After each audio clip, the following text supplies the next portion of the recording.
Zo. Hoi. Wat heb je met een? We zijn het zwembad aan het opzetten. Of proberen. Ja. Ja. Maar Zie je weten... als het nog wat is? Ja. Dan gaan we eens op zolder. Maar...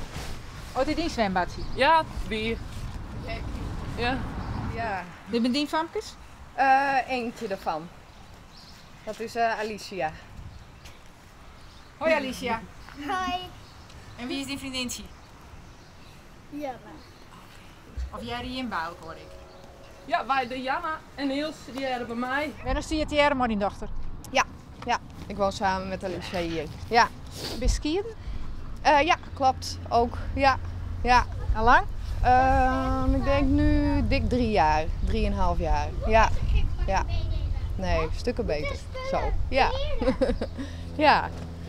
Die Alicia nog heel iets. Ja, die was 3,5. Ja. Ja. Maar goed contact hoor. We hebben goed contact. Ze ziet haar vader genoeg. Dus ja. Dat Wat is is ook... voor die reden om te skiën? Ja, dat is een goede vraag. Ja, soms loopt het gewoon niet meer en ja, dan houdt het gewoon op. Als de liefde er niet meer is, dan moet je gewoon stoppen.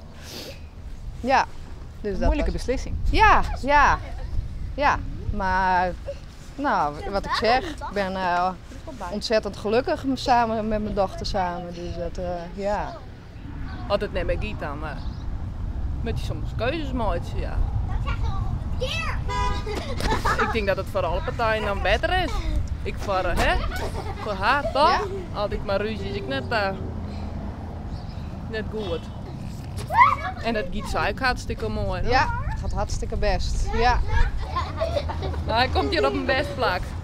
Dus steun staat wel een beetje, heb ik het idee. Ja, tuurlijk. Ja, waarom ik net.